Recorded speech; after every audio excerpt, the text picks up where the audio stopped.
맑았는데 오늘 아침에 이제 어제 밤부터 이제 구름이 끼고 빗방울이 이렇게 한두 방울씩 떨어져서 공기가 무거워서 그런지 아니면 이 전 세계를 휩쓸고 있는 전쟁의 그 고통, 그 무게 때문인지 약간 그죠? 우리 모두와 우리 주변의 모든 공기들이 좀 이렇게 무겁게 가라앉아 있는 그런 느낌인 것 같습니다.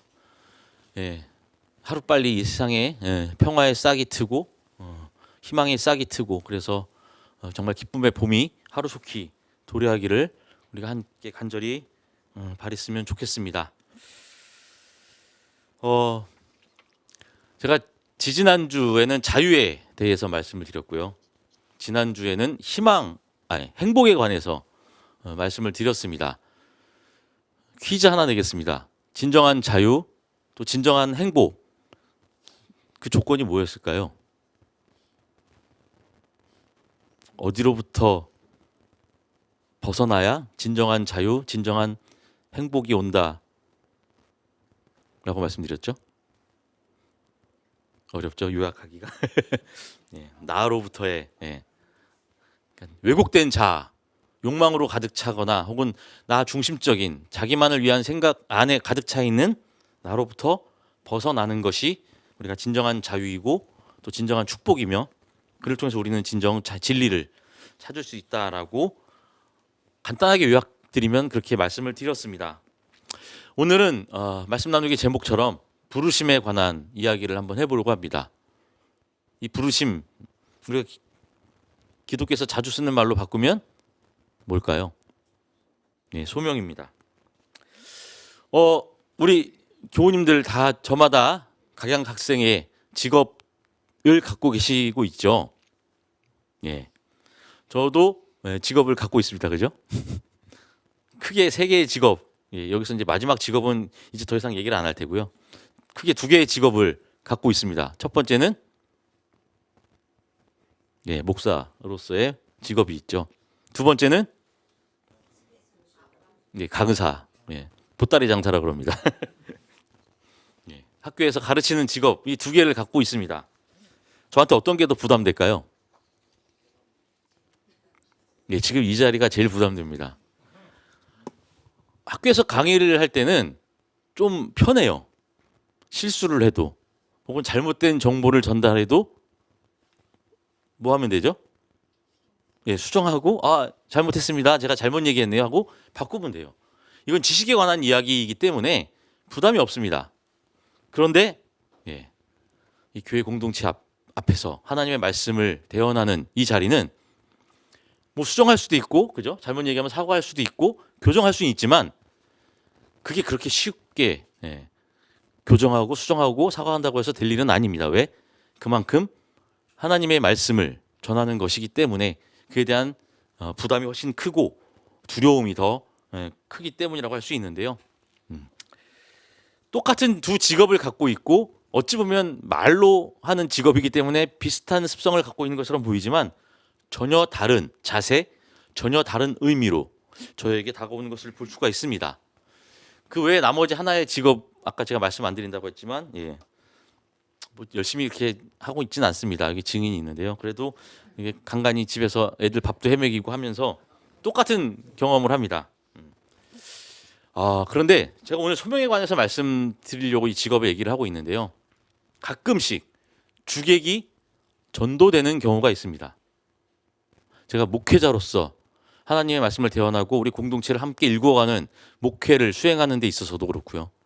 학교에서 학생들과 함께 공부하고 강의를 할 때도 마찬가지고요. 집에서 집안일을 하고 아이들에게 밥을 챙겨줄 때도 마찬가지입니다. 어떤 전도가 일어날까요?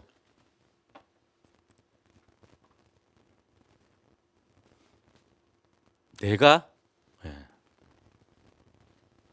목적이 되고 내가 주체가 될 때, 주인이 될 때 주객 전도가 일어납니다. 그죠? 제가 우리 교우님들께 하나님의 말씀을 전하는 이 말씀을 준비하고 전하는 이 과정에서 제가 주인공이 되면 어떻게 될까요? 제가 하고 싶은 말을 하게 됩니다. 제가 원하는 말. 흔히 이제 어렸을 때부터 저도 교회를 다녔으니까요. 뭐라고 부르냐? 표적 설교라고 그럽니다. 그죠? 교회에서 내가 내 의지, 내 뜻, 내가 하고 싶은 말을 관철시키기 위해서 혹은 내가 뭔가 원하는 것이 있을 때 그것을 이 설교라는 매개를 통해서 이루고자 할 때 주객이 전도가 됩니다. 학교에 강의를 할 때도 마찬가지예요. 마치 내가 물론 비정규직 강사이긴 하지만 교수인 것처럼 마치 특별한 직위를 가진 너희들 그러니까 학생들보다 훨씬 더 우월한 존재인 것처럼 그래서 일방적으로 나는 지식을 전달하는 주인공이다라고 생각할 때 또 주객이 전도가 됩니다. 그죠? 질문을 받지 않고 그냥 일방적으로 나의 지식을 전달하는 것이 그래서 나를 무언가 교수라는 직위를 확고하게 만들어주는 곳이 바로 이곳이다라고 생각하는 순간 그 강의실은 왜곡이 됩니다. 마찬가지로 아이들에게 밥을 챙겨주고 살림을 하는데 짜증이 나기 시작할 때가 있어요. 어떨 때죠? 내가 주인공이 될 때. 야 그냥 먹어 좀. 아빠 바빠 빨리 먹어. 그럼 어떻게 될까요? 나는 소위 아이들을 살리고 우리 가정을 살리기 위한 일을 하는데 반대로 억압하고 살리지 못하는 일을 하게 됩니다. 이처럼 우리는 직업에 있어서 우리가 하는 일들에 있어서 주객이 전도되는 일들을 많이 경험합니다. 그리고 바로 아까 말씀드렸던 소명이라는 이 뜻, 우리가 하나님과 나와의 관계에서 나의 존재를 증명하거나 혹은 나의 정체성을 말할 때 쓰는 이 소명이라는 말도 우리는 흔히 주객 전도에 빠지기 쉽습니다. 내 위주로 생각하게 된다는 거죠. 그리고 오랫동안 기독교는 그런 식으로 이 소명을 왜곡해 왔습니다. 오늘 우리가 함께 읽은 이 세 본문은 모두 소명에 관한 이야기다라고 생각해 볼 수 있습니다. 이사야가 처음 야훼 하나님을 만나고 그의 예언자, 대언자로 부르심을 받는 장면이 바로 오늘 본문인데요. 여기서 우리는 소명이 무엇인지를 다시 한번 생각해 볼 수 있습니다. 마찬가지로 바울이 부활하신 그리스도를 환상을 통해서 만나고 그가 교회를 박해했던 자로서 그 길을 돌이켜 예수 그리스도의 복음을 전하는 자로 사도로서 자신의 정체성을 밝히는 오늘의 본문 또한 소명에 관한 이야기라고 할 수 있습니다. 그리고 마지막으로 예수를 만남으로써 업으로서 자신의 생업을 버리고 예수의 제자로 살아가겠노라고 결단하는 베드로의 모습을 통해서 우리는 또 한번 소명에 관해서 생각해 볼 수 있을 것입니다. 자, 그러면 이 소명은 뭘까요? 소명하면 떠오르는 이미지가 있을 텐데요. 소명. 저는 목사로서 소명을 받았습니다. 저는 의사로서, 변호사로서, 판사로서, 검사로서, 혹은 셰프로서 소명을 받았습니다. 이렇게 보통 얘기를 합니다. 누가? 기독교인들이, 그죠? 근데 이게 그냥 단순히 종교적인 의미에서만 사용될 수 있는 말일까요? 소명이라는 말의 그냥 단어적인 의미는 무언가를 위해서 부름을 받았다라는 뜻입니다. 기독교적으로 말하면 내가 지금 하고 있는 일은 하나님의 섭리를 통해서 하나님이 나라는 존재를 콕 집어서 이것을 위해서 나를 쓰시겠다라고 부르셨다. 나에게 명령을 내리셨다. 그래서 나는 이것을 나의 운명으로 나의 일생의 과제로 받아들이겠다라는 고백이 담겨 있습니다. 그리고 그럼으로써 내게 주어진 그 일을 통해서 하나님의 섭리를, 하나님의 뜻을 이 세상에 드러내야 한다라고 하는 신앙의 결단, 그 표현이기도 합니다. 하지만 이게 과연 신앙의 영역에서만 소명이라는 말을 쓸 수 있나요? 아니죠. 나는 이 일을 위해서 누군가에게 부름을 받았다라고 우리는 말할 수 있습니다. 저는 목사로서 누구의 부름을 받았을까요? 지금 이곳에 앉아 계신 교우님들의 부름을 받아서 특정한 역할에 대한 권한을 위임받아 이 자리에 있는 것입니다. 그죠? 의사는 환자를 치유하기 위해서 부름을 받은 사람입니다. 우리 사회에서 요즘 가장 문제가 되는 직업군이 있습니다. 그죠? 판사와 검사는 법을 제대로 해석하고 실행하기 위해서 부름을 받은 사람들입니다. 심지어 투표로 뽑은 사람들도 아니고, 그죠? 임명된 사람들입니다. 그런데 그 부름을 잊고, 그죠? 마치 그것이 나의 권한이고 권력이다라고 생각하기 쉽습니다. 아까 말씀드렸던 주객 전도가 일어나기 때문이죠. 어쩌면 신앙적 고백이든 아니면 일상적 직업에 대한 소명이든 우리는 그 소명, 부르심이라는 말이 갖고 있는 의미를 자주 혼용하거나 왜곡해서 사용하곤 합니다. 자, 그렇다면 이 소명이라는 단어는 어떻게 사용하게 되었을까요? 이 소명이라는 말이 본격적으로 사용된 건 이제 우리가 흔히 아는 종교개혁에 의해서입니다. 종교개혁하면 두 인물이 떠오르죠. 한 명은 마틴 루터, 또 한 명은 존 칼뱅이라는 두 인물이 떠오릅니다. 물론 그 이외에도 다양한 종교개혁자들이 있습니다만 가장 유명하고 한쪽은 루터교, 한쪽은 장로교라고 하는 개혁교회라고 하는 전통을 세운 두 신학 거목이라고 할 수 있는데요. 가장 먼저 이 소명이라는 단어에 대한 신학적 작업을 했던 사람은 루터라고 할 수 있습니다. 자, 이 소명이라는 단어에 해당되는 헬라어를 번역을 할 때 루터는 나름의 자신만의 신학적인 생각을 통해 번역을 하게 되는데요. 결론부터 말하면 루터는 그 소명이라는 뜻의 헬라어를 독일어 직업이라는 뜻을 갖고 있는 단어 베루프라는 단어로 번역을 합니다. 이 독일어 단어 베루프는 어떤 단어냐? 베루펜이라고 하는 동사를 명사화한 건데요. 이건 부르다라는 뜻입니다. 소환하다, 부르다. 영어로 하면 콜링입니다. 전화하고 비슷한 거죠. 자, 누구를 어떤 목적을 가지고 소환하다, 혹은 어떤 직위에 임명하다, 혹은 법정에서 누군가를 증인으로 불러내다라는 뜻이 바로 이 베루프라는 단어입니다. 자, 이 단어를 우리말로 해석하면 그냥 소명으로 할 수도 있고 한편으로는 직업으로 해석할 수도 있죠.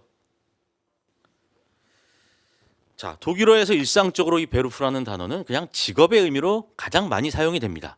너 직업이 뭐니? 라고 할 때 이 단어를 사용합니다.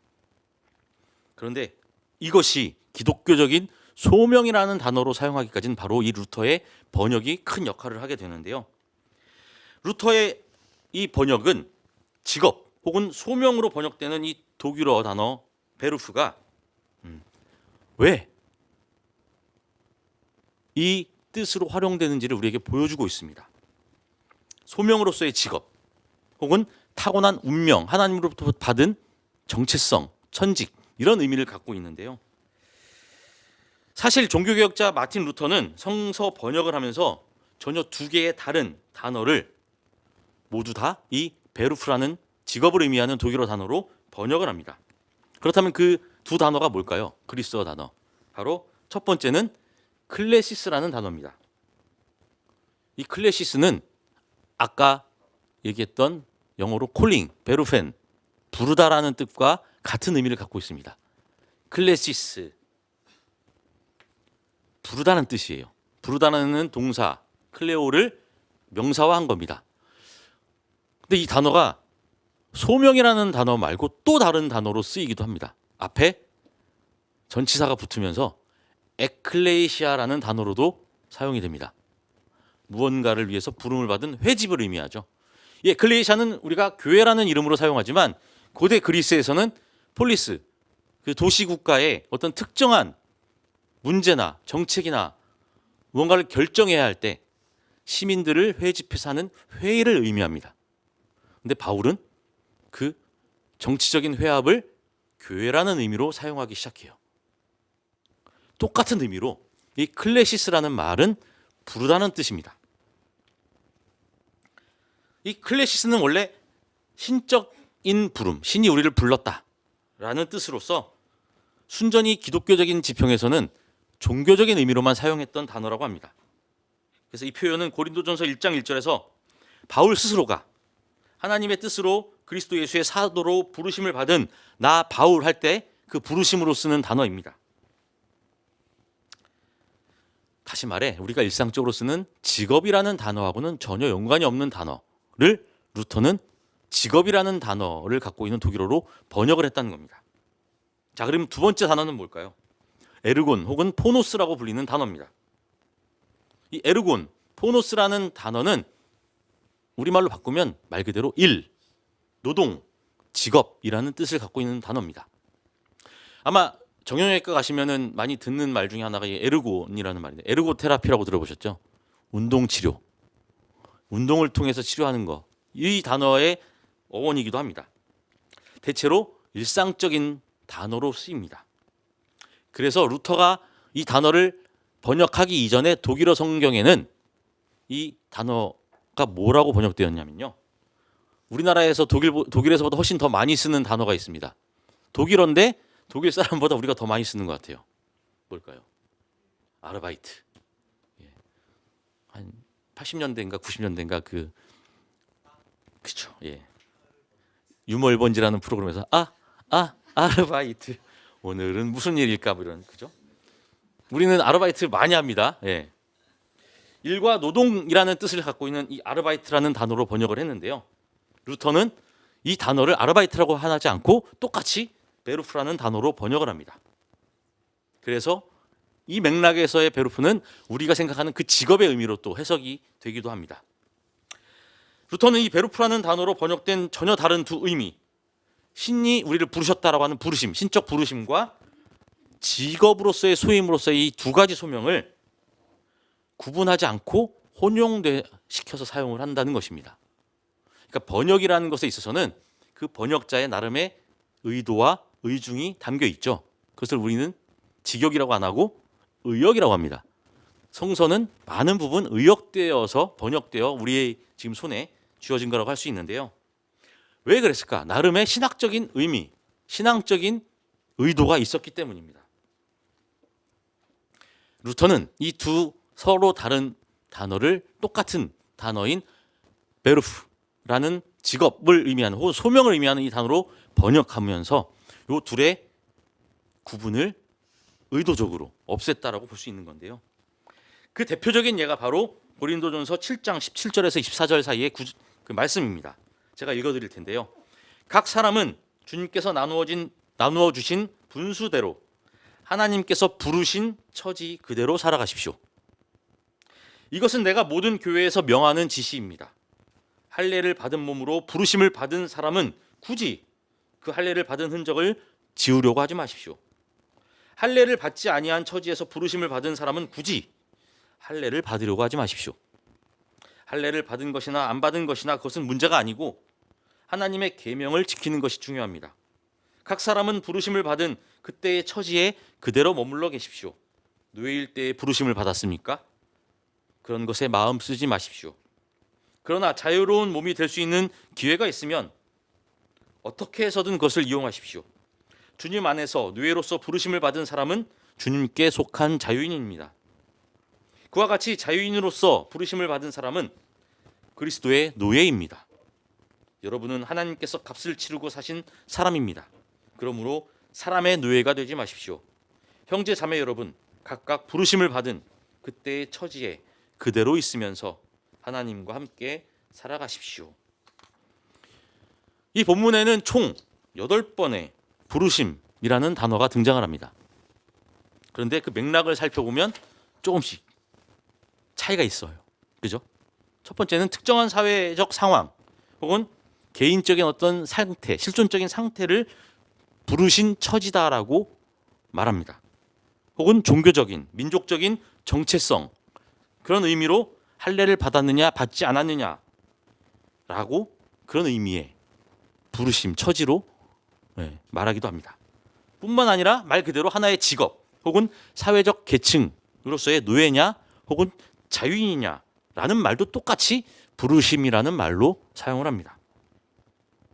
그래서 이 구절, 이 전체 맥락 안에는 소위 소명이라고 하는 이 단어를 우리가 사용할 때 쓰는 세속적 의미, 신앙적 의미가 모두 뒤섞여 있다라고 할 수 있는 것입니다. 그것이 신적 섭리나 신으로부터 받은 우리의 운명이든 아니면 세속적 의미의 직업이나 계층이든 간의 말입니다. 루터는 이 둘을 모두 베루프라는 말로 사용을 하고 있고요. 우리는 그것을 지금 소명이라는 말로 해석해서 사용하고 있습니다. 자, 이것을 통해서 루터는 뭘 말하려고 했던 걸까요? 이제 세속적인 직업은 우리에게 주어진 신적 섭리를 일상의 삶에서 이 세상에 실현케 하는 거룩한 소명으로 받아들여야 한다라는 의미입니다. 즉 직업이 그냥 단순히 내가 먹고 살기 위한 직업이 아니라 그것을 통해 신의 섭리를 세상에 실현하자라는 신학적인 권고입니다. 또 하나, 하나님의 구원을 향해 예정된 우리의 운명에 관한 이야기입니다. 그것은 세속적인 일까지도 하나님이 우리에게 부여하신 거룩한 소명이다라고 받아들이도록 하는 개혁교회 시프로테스탄트의 신앙 전통을 형성하게 됩니다. 거기서부터 발전시켜서 이제 존 칼뱅이라는 종교개혁자는 어떻게 될까요? 소명론과 예정론이라는 두 가지 이야기를 하게 됩니다. 여러분이 하는 직업은 어떤 직업이든 간에 하나님이 주신 거룩한 소명이니 성실하게 열심히 일을 하십시오. 그것이 하나님의 축복입니다. 그것을 가지고 교회나 사회에 좋은 일 많이 하시면 여러분들이 하는 직업에 천하고 고귀함을 떠나서 모든 것이 다 축복입니다라고 말하게 됩니다. 그리고 그러한 여러분들의 사명은 태초부터 누구에 의해? 하나님에 의해 이미 예정된 것입니다라고 말을 합니다. 자, 근데 지금 우리의 입장에서 이 두 가지 예정론과 소명론은 약간 어떻게 받아들여지시죠? 좋게 받아들여지시나요? 아니면 조금 보수적인데, 그죠? 문제 있는 거 아니야? 배타적인 거 아니야? 지금 우리는 그렇게 받아들입니다. 왜? 그것이 오랜 동안 특히 자본주의 사회를 거치면서 잘못된 방향으로 계승되고 해석되었기 때문이에요. 그런데 칼빈의 그 시절로 딱 돌아가 보면 그게 그렇게 폐쇄적이고 배타적인 얘기인가? 생각해 볼 수 있습니다. 간략하게 말씀드리면 루터는 이 소명론을 얘기할 때 직업의 귀하거나 천함을 구분합니다. 어떤 것은 고귀한 직업이고 어떤 것은 저주받은 직업이다라고 콕 집어 얘기를 해요. 어떤 것이었을까요? 고귀한 직업은 땅을 통해서 생산하는 직업을 거룩한 직업이다라고 했습니다. 그것은 소명 안에 들어갑니다. 그런데 그렇지 않은 돈 놓고 돈 먹기, 소위 말해서 자본 관련된 금융업, 고리대금업 이런 것들은 저주받은 악마의 직업이다라고까지 얘기를 해요. 그래서 루터는 종교개혁을 할 때 누구의 땅을 갖고 있는 영주들, 군주들, 지주들의 편에서 그들의 손을 들어줍니다. 그래서 루터는 자신과 함께 종교개혁을 했던 민쩌라고 하는 동료를 화형을 시켜요. 왜? 그분은 농민 전쟁에 가담했기 때문인데요. 그런 이제 개혁의 이면을 보여줍니다. 자, 그와 달리 칼빈은 영주나 지주나 군주들이 아닌 신흥 부르주아 세력들이 많이 살고 있는 스위스나 일부 프랑스 지역을 중심으로 종교개혁을 펼칩니다. 그러다 보니 어떤 일이 벌어질까요? 저 루터파들은 우리를 저주받은 자들이라고 부릅니다. 동시에 저 구교, 카톨릭을 믿고 있는 사람들은 우리 신교인 우리를 하나님의 구원으로부터 벗어난 사람들이라고 얘기합니다. 우리는 어떻게 합니까? 그때 그들과 함께 목회를 했던 칼빈은 어떻게 얘기할 수 있었을까요? 아닙니다. 여러분들의 직업에는 천하고 귀한 것이 없습니다.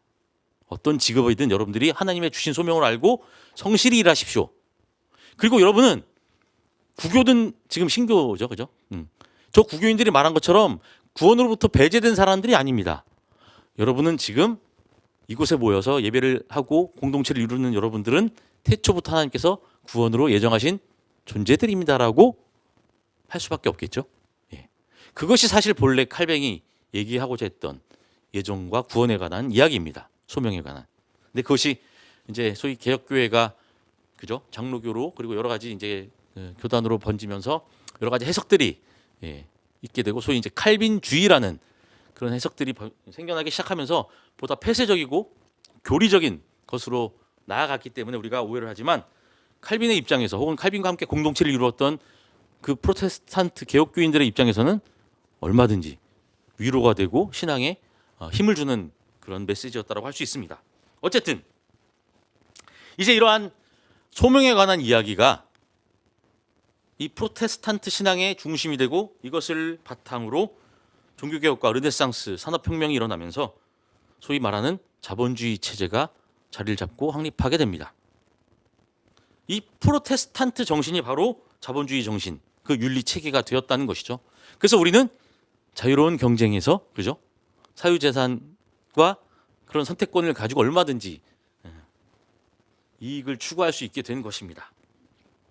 그래서 이러한 프로테스탄트 신앙 전통을 토대로 해서 현대 자본주의 사회에서는 하나님으로부터 주어진 소명으로서의 직업과 그 직업의 충실성에 따른 현세적인 축복들 그리고 그것을 구원의 성취로 봄으로써 그것을 궁극적인 목적으로 살아가도록 부추깁니다. 또한 금욕주의적인 검소한 생활, 또 율법주의적인 경건한 종교 생활을 기반으로 한 개인의 윤리, 그것을 가지고 신성한 직업 윤리에 따른 자유로운 경쟁을 최선의 규범으로 삼고 있습니다. 그러니까 자신의 능력에 따라 얼마든지 자유롭게 경쟁을 해도 좋아요. 그건 죄가 아닙니다. 단 어떨 때 경건한 신앙생활, 교회 안에서의 금욕적인 그죠? 한국의 대표적인 것이 금주 뭐 이런 문제죠. 그래서 신앙의 기준을 오히려 율법적으로 확립하면서 교회 바깥에서는 보다 자유롭게 자신의 이익을 추구할 수 있도록 만들어준 겁니다. 하지만 어느새 이러한 생각들이 직업을 이익의 수준에 따라 계급으로 나누게 만들고요. 그것을 거룩한 소명이라는 이름으로 포장해서 이제 누가 더 많이 버느냐 그렇지 않느냐에 따라 축복을 받았느냐 받지 않았느냐 소명이냐 아니냐로 구분하는 그런 잘못된 구분을 그리고 하나님의 저주라는 명목으로 낙인 찍어버리는 그런 현상들을 낳게 됩니다. 그래서 소명은 한편으로 나의 종교적인 확신, 지위 그리고 또 한편으로는 나의 사회적 지위와 위치를 증명해주고 지지해주고 드러내주는 명패의 역할을 하게 된 것입니다. 그래서 사람들은 자신의 종교적인 의로움, 경건성을 내세우기 위해서 소명을 내세우기도 하고요.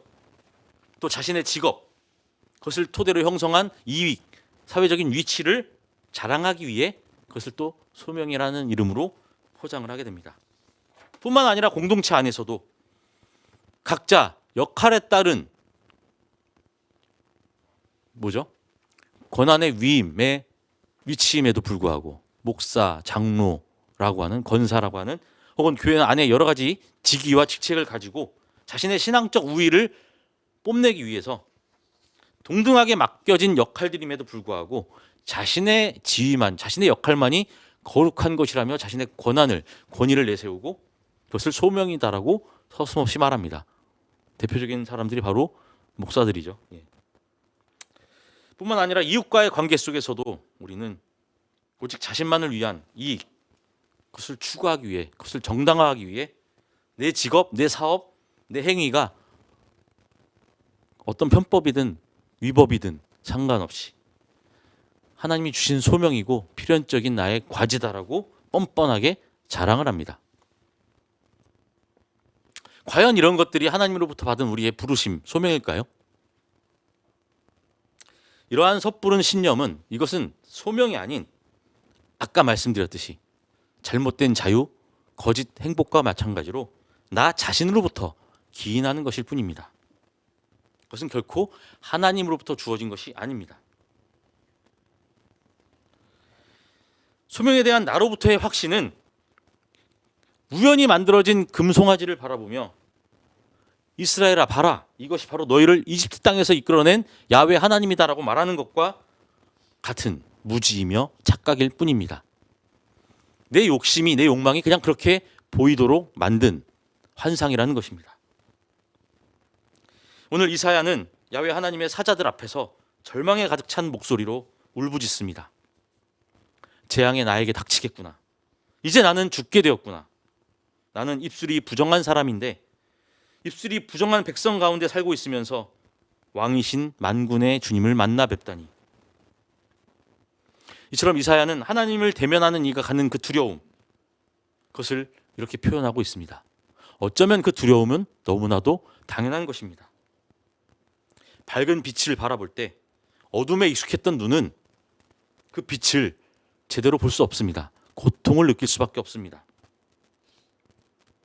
그리고 밝은 빛 앞에 설 때 기존의 어둠은 더욱더 극명하게 구분되고 드러나기 마련입니다. 따라서 하나님을 마주하고 하나님을 바라보고 대면하는 것은 내가 갖고 있는 가장 어두운 부분을 직시하는 것과 다르지 않을 것 같습니다. 나의 깊은 상처, 나의 어두운 과거, 내가 저질러왔던 불의들, 내 어두운 이면들, 내가 갖고 있는 그 한계들을 마주하는 것은 엄청나게 뜨거운 수칠, 우리 피부 가운데 가장 연약한 입술에 대고 지지는 것보다 더 뜨겁고 고통스러운 일일 것입니다. 하지만 오늘 이사야서에서 보여주듯이 이러한 나 자신과의 대면은 하나님과의 대면에 있어서 필연적인 것입니다. 어쩌면 그것이 소명의 부르심의 출발점인지도 모르겠습니다. 사도가 되기 전 그리스도인들을 박해했던 사울, 그 사울이었던 과거의 자신을 바라보던 바울은 끊임없이 위축될 수밖에 없었습니다. 처음부터 예수와 만나고 예수와 활동했고 예수의 죽음을 지켜보았던 그 제자들 앞에서 어쩌면 끊임없이 위축될 수밖에 없었을 것입니다.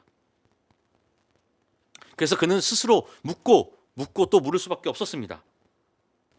자신의 그 후회스럽고 부끄러운 과거를 마주하고 지금 자신의 미숙한 현재와 마주하고 씨름하고 있는 바울. 바울이 고백하는 그 사도로서의 소명은 바로 여기서부터 시작하고 있습니다.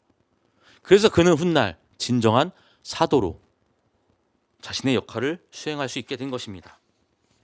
오히려 처음부터 예수를 알고 만나고 예수와 동고동락했다고 주장했던 사도들은 오히려 바울에 비해 그 영향력이 적게 되고, 비록 복음서에는 기록되어 있지만 다른 기독교 역사 가운데서는 더 흐릿해지는 그런 모습을 우리가 알 수 있습니다. 그래서 소명은 자신의 권위와 능력을 인정받고 확증하기 위한 수단이 아닙니다. 오히려 그것은 불의와 투쟁하고 복음의 진리를 향해 정진하도록 이끄는 우리의 내적 원인, 힘입니다. 불의하고 비겁했던 나 자신의 대면을 통해서 매일매일 그리스도를 내 안에서 발견하도록 이끄는 원천, 그것이 바로 바울이 경험했던 소명이었습니다. 그 하나님으로부터의 부르심이 바로 바울을 그리스도의 복음의 진정한 사도로 살게 한 것입니다. 사도라는 직책이 아니라 사도라는 역할을 가능하게 했던 것입니다. 시몬 베드로는 자기의 눈앞에 놓인 그 찢어질 만큼 가득한 그물을 보며 두려웠습니다. 그토록 원하던 직업의 성취를 이루었지만 그는 이제 그 성취로부터 떠나야 한다는 것을 직감했기 때문입니다. 나만을, 내 가족만을 위한 삶으로부터 떠나는 것. 그는 그리스도의 제자라는 삶이 그런 의미라는 것을 알게 되었던 것입니다. 하지만 그는 스스로 그럴 수 없는 존재라고 생각했습니다. 자신이 그 누구보다도 잘 벌고 잘 먹고 잘 사는 성공한 어부가 되고 싶어 한다는 사실을 스스로가 잘 알고 있었는지도 모릅니다. 눈앞에 산처럼 쌓여있는 그 물고기를 바라보며 그는 이제 예전과는 전혀 다른 삶을 살게 될 것이구나 라고 자신의 운명을 직감했을 것입니다. 하지만 그것이 너무나도 두렵고 거부하고 싶었던 것이었습니다. 그때 예수께서 말씀하십니다. 두려워하지 말아라. 이제부터 너는 사람을 낚을 것이다. 자신의 천직으로 알고 있었던 어부라는 직업, 얼마든지 자신이 이러한 현실을 소명이다 여기며 살아갈 수 있었지만 결국 베드로는 새로운 부르심을 쫓아 떠나게 됩니다. 배를 물에 대고 그물과 산더미처럼 쌓인 물고기를 버리고 그는 예수를 따라 제자의 삶을 선택합니다. 진정 하나님으로부터 받은 소명은 바로 이처럼 나를 벗어나는 것으로부터 출발합니다. 나 자신을 직시하고 나의 한계, 나의 불의와 나의 어둠과 대면하는 것. 그것이 바로 하나님을 대면하는 것이기 때문입니다. 그래서 아마 이스라엘은 하나님을 만나면 하나님의 얼굴을 보면 죽게 될 것이다 라고 하는 두려움을 갖고 있었는지도 모릅니다.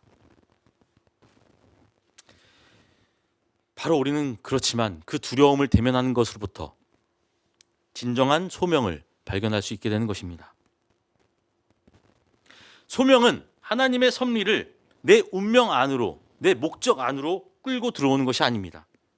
소명은 나의 운명을, 나의 목적을 오히려 하나님의 섭리에 맡기는 것입니다. 하나님의 섭리는 나의 운명을 결정하고 예정하는 그런 일방적인 간섭이 아닙니다. 하나님의 섭리는 우리 스스로가 갖고 있는 한계와 불의를 직면하고 바라보고 그럼에도 불구하고 그곳에서 만나 주실 하나님을 발견하는 것입니다. 그리고 그 만남 가운데 우리는 비로소 진정한 하나님으로부터의 부르심, 소명을 확인하게 되고 경험하게 될 것입니다. 모두가 저마다 각각의 소명을 말하고 주장하며 자기 자신만으로만 살려고 발버둥 칠 때, 한국의 모든 교회들이 그것이 바로 예수 그리스도의 복음이다라고 거짓 선포할 때, 우리는 진정 우리 자신과 만나고 그 만남을 통해 그곳에서 하나님을 만나고 하나님의 부르심을 듣고 응답하게 될 것입니다. 우리 모두 우리 자신의 삶 그리고 우리 공동체를 바라보며 바로 이곳에서 우리를 부르시는 하나님의 목소리를 듣고 응답하시기를 간절히 바랍니다. 함께 말씀을 기억하며 잠시 침묵하겠습니다.